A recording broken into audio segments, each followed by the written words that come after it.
Ladies and gentlemen, saints and ain'ts, everybody, including Lottie Dottie. It's your boy Retro. Let you know that registration for Mission 448 is open.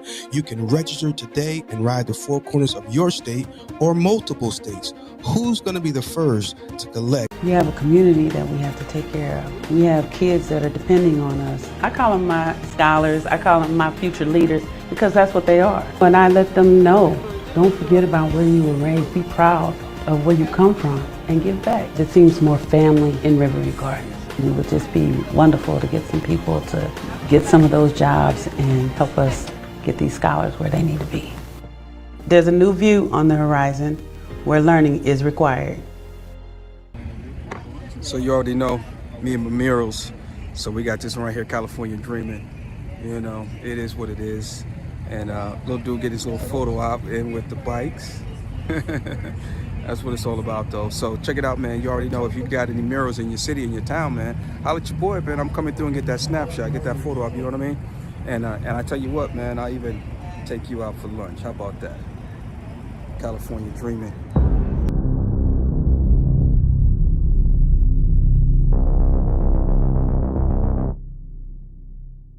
Ladies and gentlemen, saints and ain'ts, everybody, including Lottie Dottie. It's your boy Retro.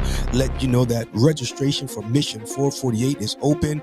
You can register today and ride the four corners of your state or multiple states. Who's going to be the first to collect the four corners of each of the lower 48 states? Hashtag Who's Got Next. Register today and ride the four corners of your state.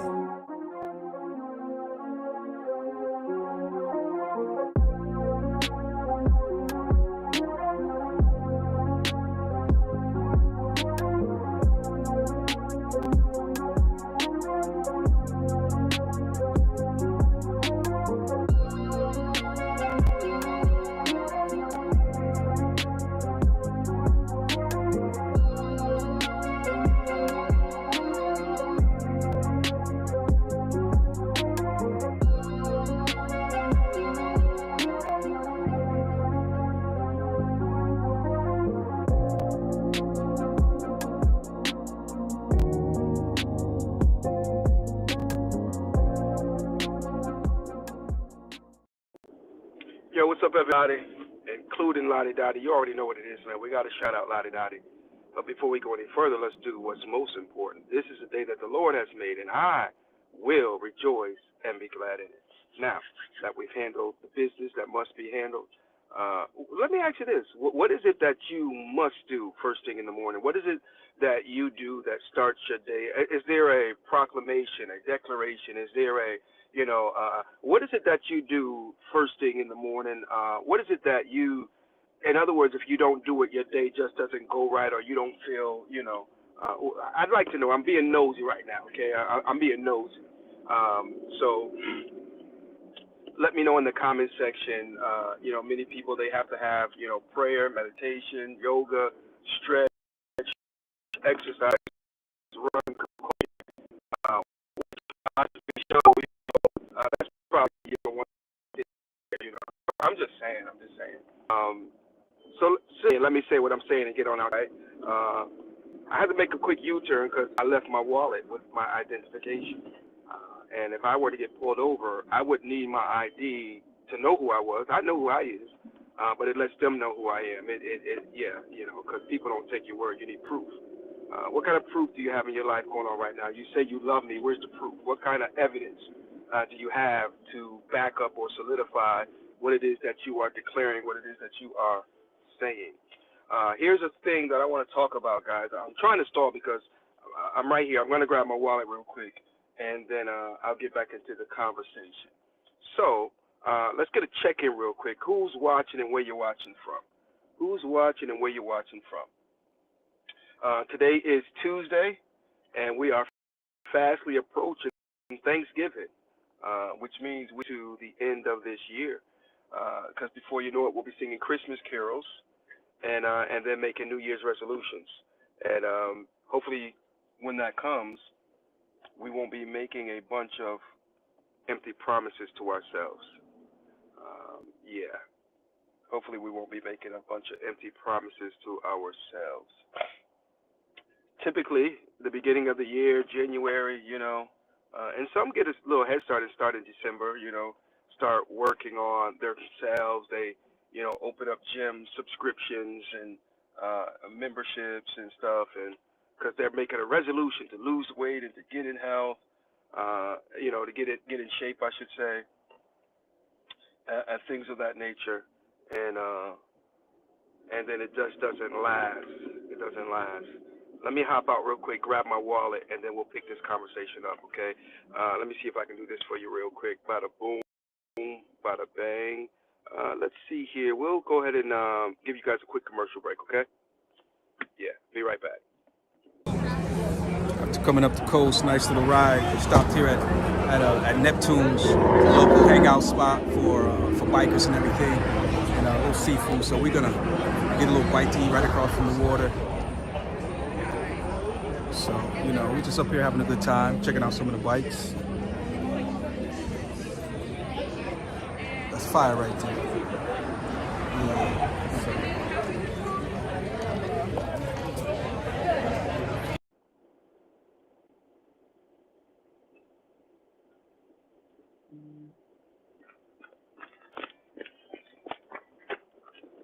Thank you for your patience, ladies and gentlemen. Thank you for hanging out with me.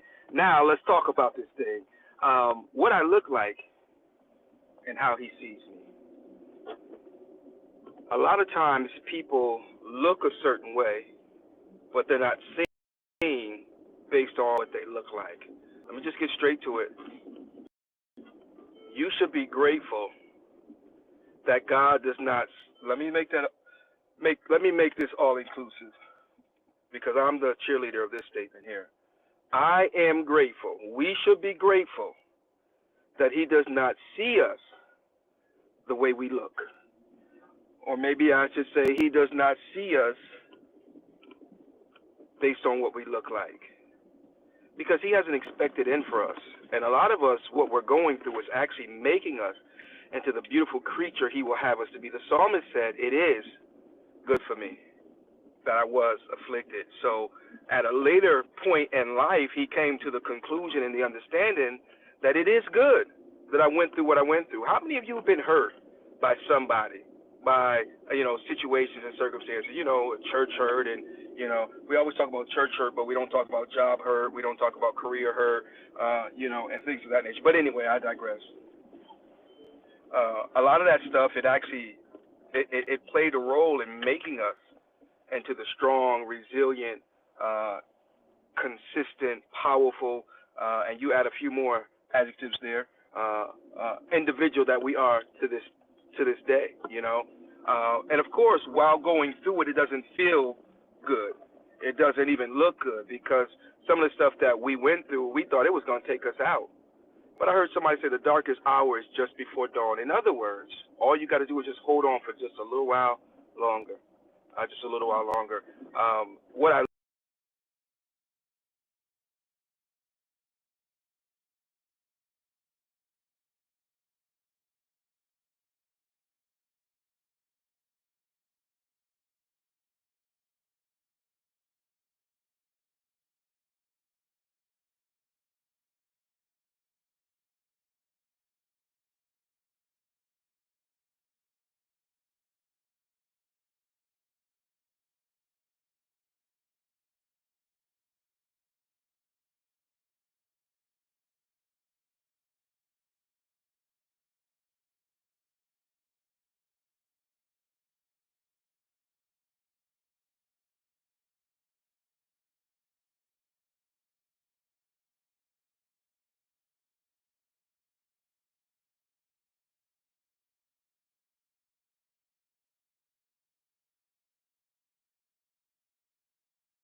you have to offer and bring to the table.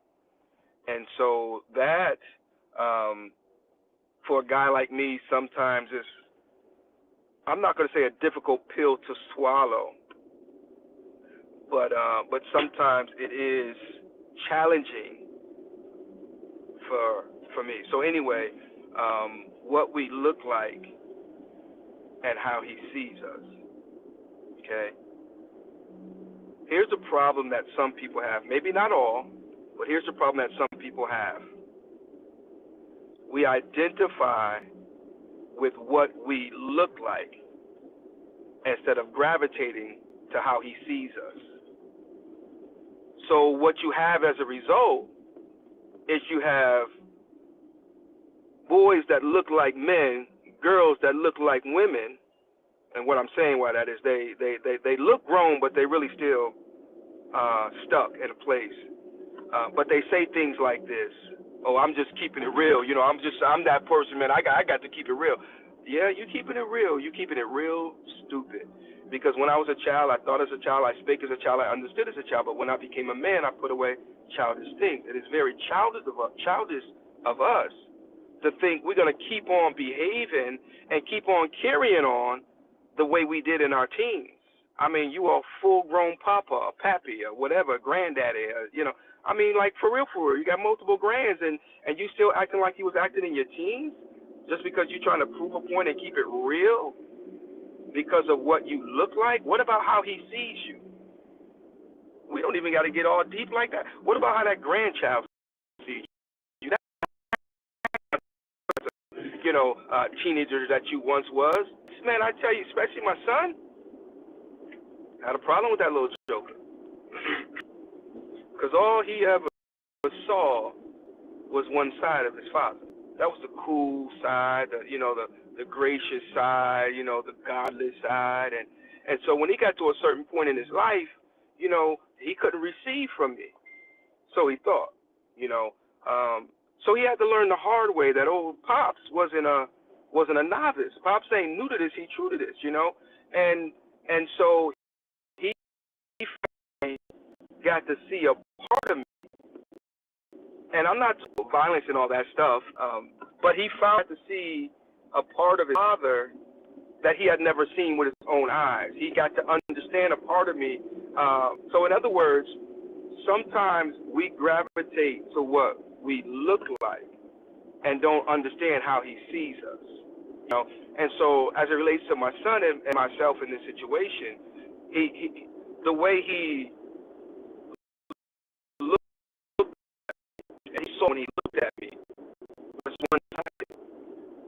But hold of the side of this gentleman that exists. And the existence of that part is not for display, it's for wisdom. I can still extract wisdom from the man I used to be by the new man. So here's what this looks like, okay? Now, yes, you brought up in the hood, you was in them streets, but this is what I said a while ago, man.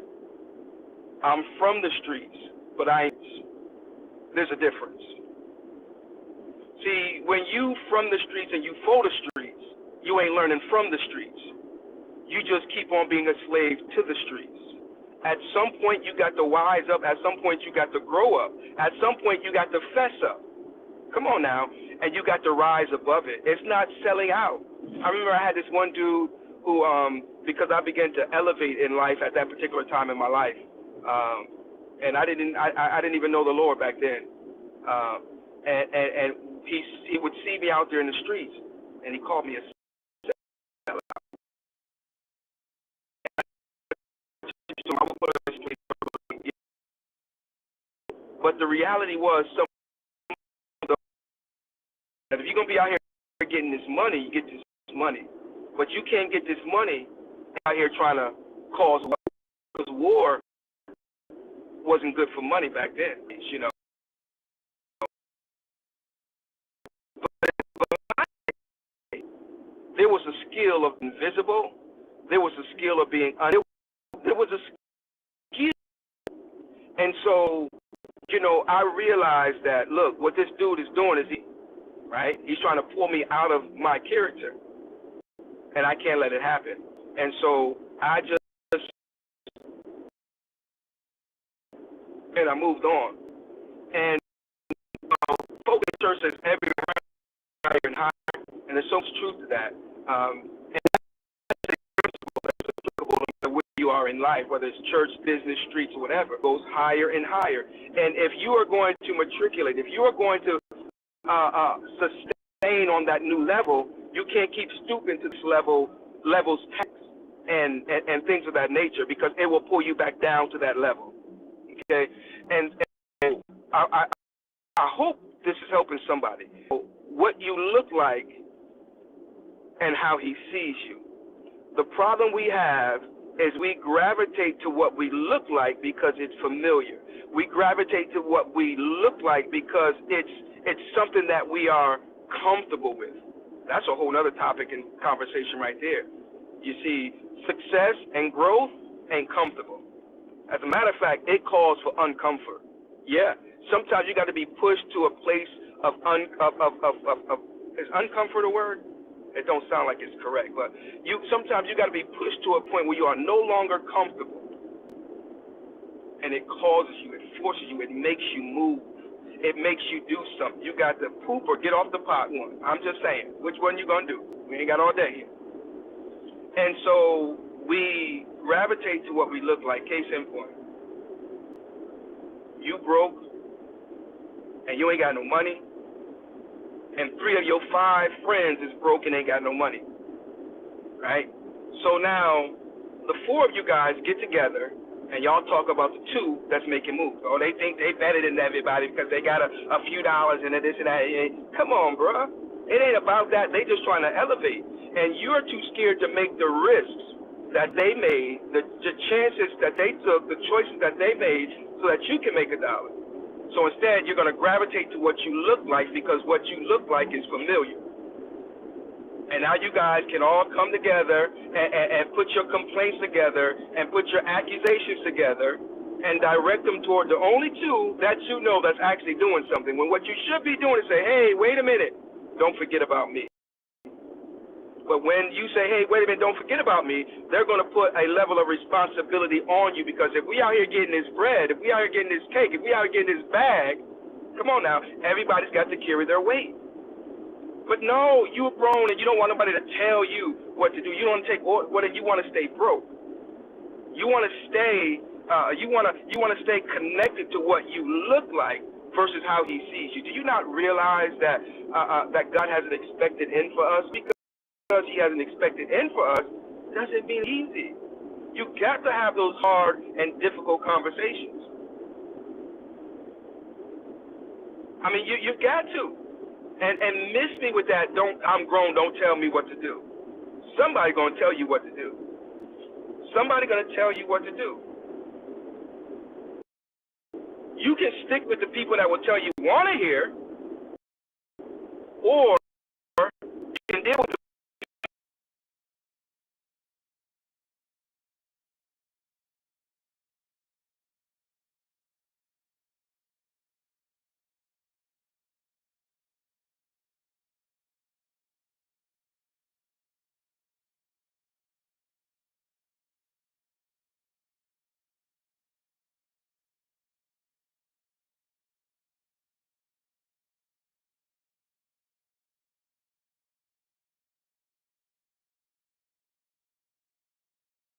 frustrates me.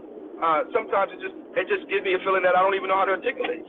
But I'm saying it matters to me. Not to the point where I just give up the ghost. But I'm gonna keep it 100 with you, man. If let me see what we got here. Natalie, what's going on, Natalie? God bless you, lady, woman of God.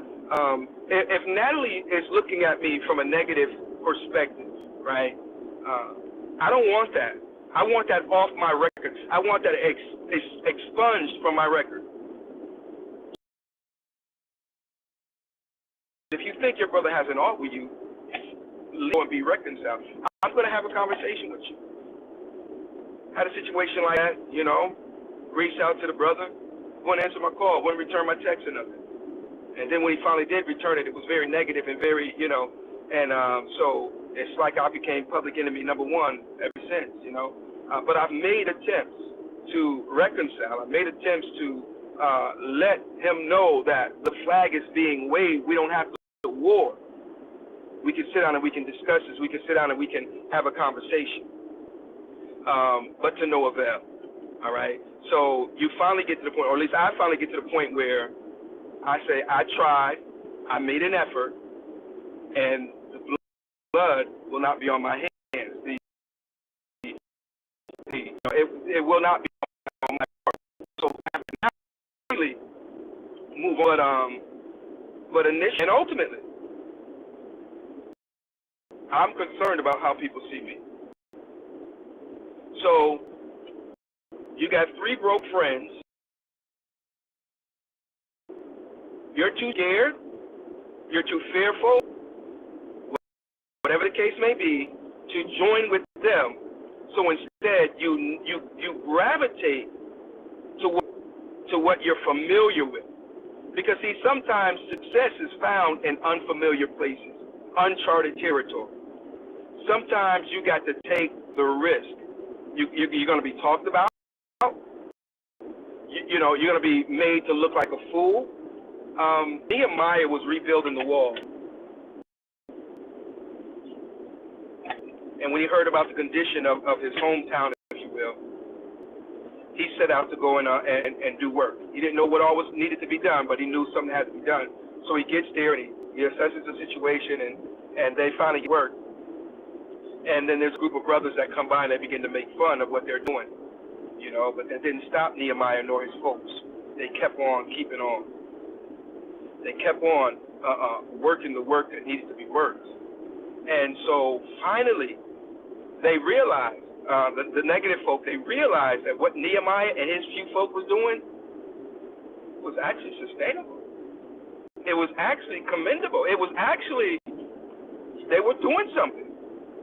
So now they're trying to get Nehemiah and them to, come down off the work. They tried to discourage them from the work. That didn't work. You see, the enemy is so shrewd and he's so tricky. What I'm saying is, sometimes success is found at a difficult interval in your life. But just because it's difficult doesn't mean we stay connected to what we look like. I mean, think about it. At some point, you get to the place where the scales is now tilted in the other direction. You ever look at somebody and they look like money? I mean, for real though, for real. You ever look at somebody and you knew they was rich because they just look like money? I mean, and then you look at some folk. They got on the. I know there's one. I ain't gonna. Let me just say it this way. There are some people you can put the best of the best on them, the latest designs, designer clothing, and they still just look dirty. They just, they could have just came out the shower, but their whole aura just looks dirty. They just, I'm like, good Lord. All right. I simply want to say to you, stop gravitating to what you look like and go toward how he sees you.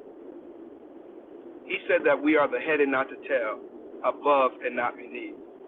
But some of you have a hard time speaking with authority because you still see yourself as insignificant. The devil is, I want to cuss right there. Come on. The devil is a liar. I need a cusser real quick. Can I borrow a cusser?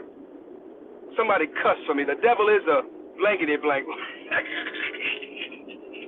Oh, my goodness. Y'all scratch that. Let me rewind that and edit that out. The devil is a liar. Yeah, the devil is a liar.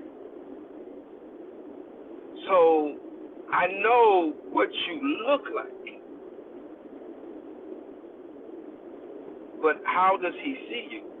He doesn't see you for your fault and your flaw. He doesn't see you for your, let's just say, decorated past, your colorful past. He doesn't see you for that. Number one, he sees you as his.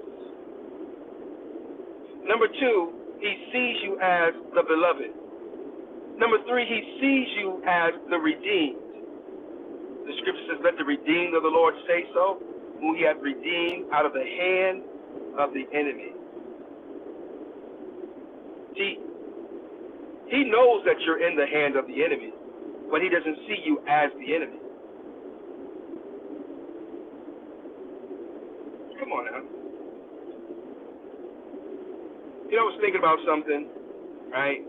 And if every time you go out on a date or you go out on the town with your girlfriend or your wife, and she's got her tatas hanging out, she's got her booty hanging out, you know, she got on suck-on clothes, revealing clothes, and every time you go out, you end up getting in a fight because somebody looks at your girl, somebody says something to your girl, and you feel disrespected. Well, the one that disrespected you was not the one who said, yeah, what's going on, baby girl? It wasn't him that disrespected you. It was your woman that disrespected you and herself, because what she put on and the way she adorned herself said, I'm for this drama, said, I'm for this smoke, so come holler at me.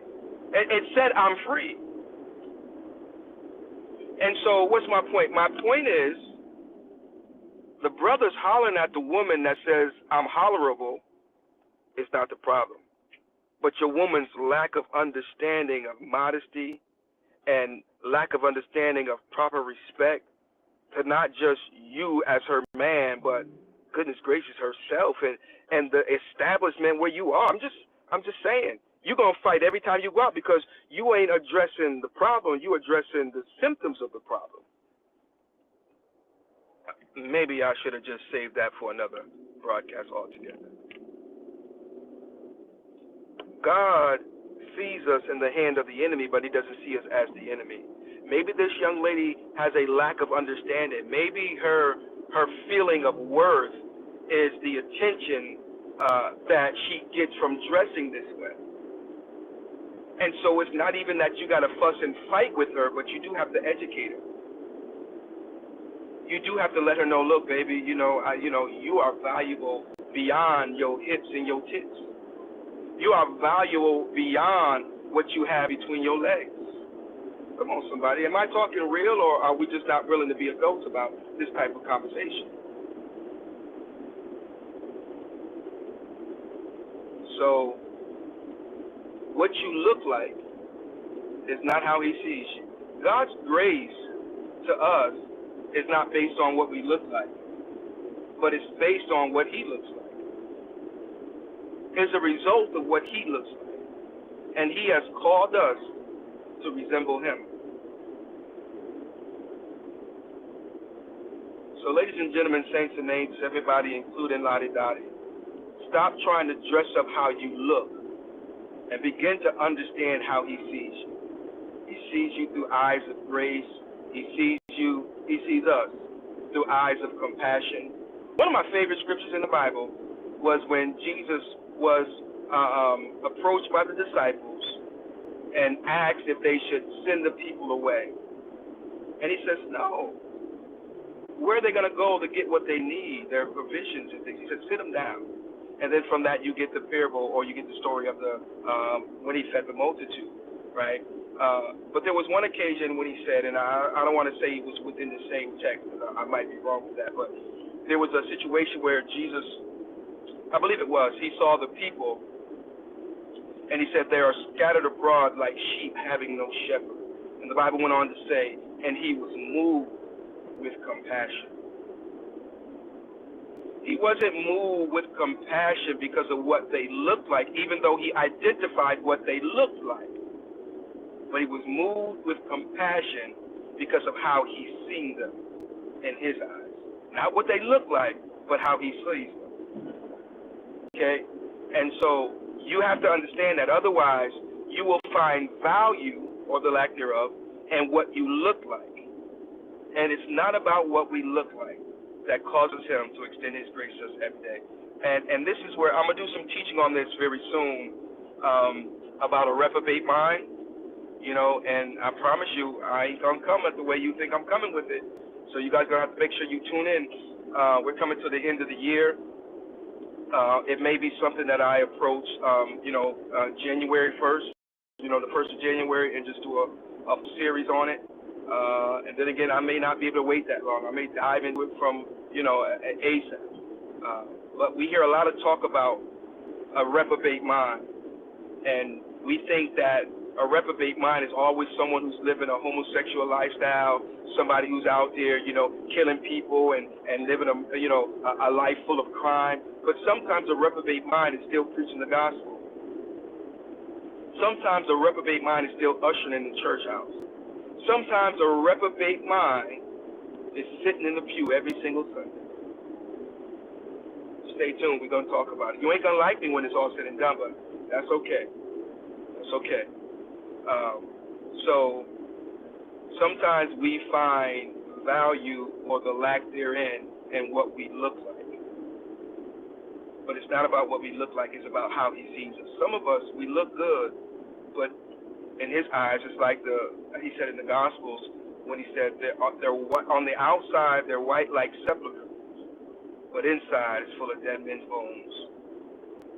Sometimes we bleach wash the outside, the outward appearance, but inside we're full of stench, skeletons, and filth and ugliness and hate, animosity.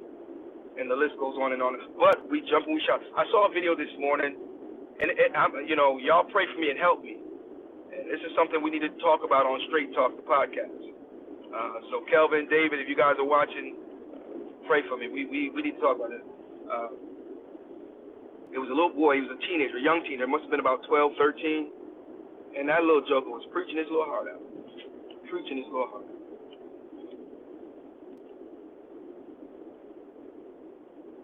Let me shut up. Let me stop. We'll talk about that later. I digress.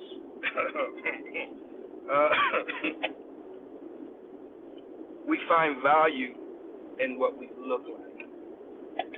Because of that, we mimic things and we act like people. But God doesn't see us for the act. He doesn't see us for nor through the illusion. Well, he sees us through the illusion.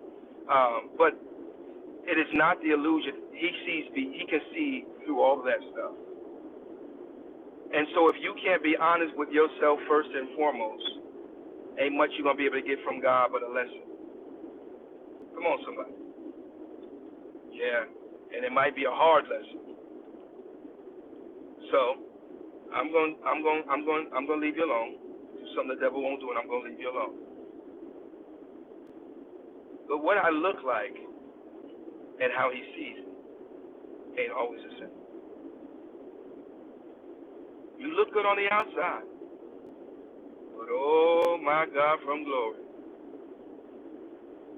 the stuff that's going on the inside. One portion of scripture says, having a form of godliness, but denying the power thereof. I think I might preach a message called Fake IDs. We talked the other day about mistaken identity. I think I might do one on fake IDs. Excuse me, it was the identity crisis. Yeah, the identity crisis. Maybe I should do an identity series. We just preached a couple Sundays ago the identity crisis. I need to do one on fake IDs, and I need to do one on mistaken identity. Yeah, mistaken identity.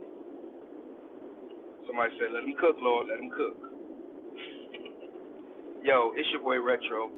I'm going to get out your way. Pray for me as I pray for you.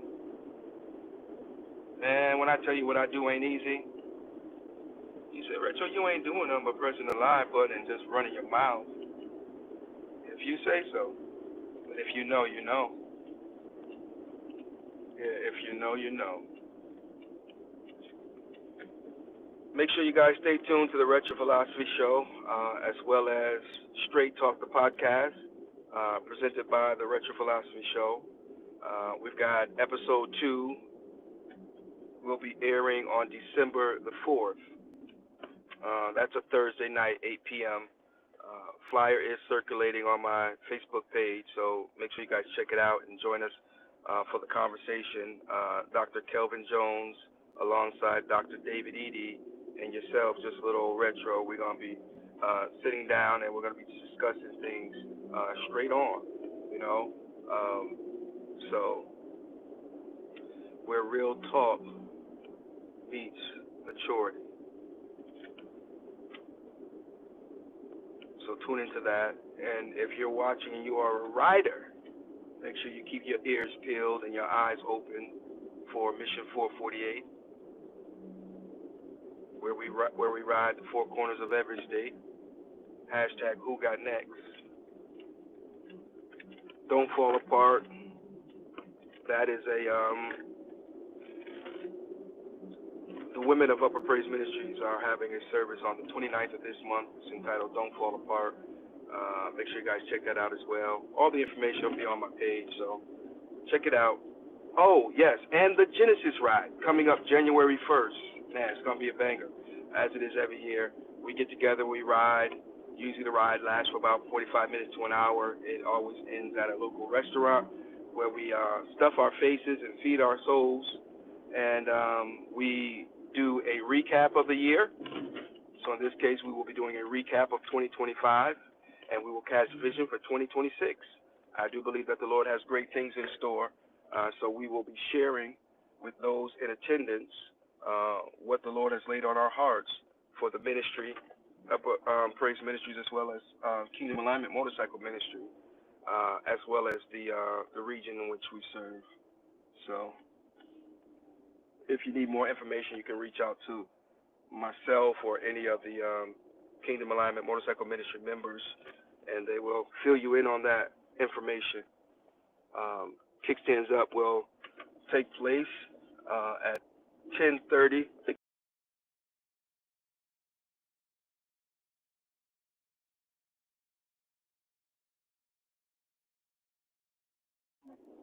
Yeah, Kickstands Up will be at 10:30 from Upper Praise Ministries, 442 Westmore Avenue in Mooresville, North Carolina.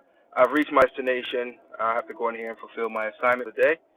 And I hope everybody has a happy Thanksgiving. We may or may not hop on tomorrow morning or sometime. Well, we will be on tomorrow, I'm sure, and we may or may not hop on Thursday to wish everybody an official happy Thanksgiving. So if I don't hear from you, then remember I said happy Thanksgiving. And remember, it's not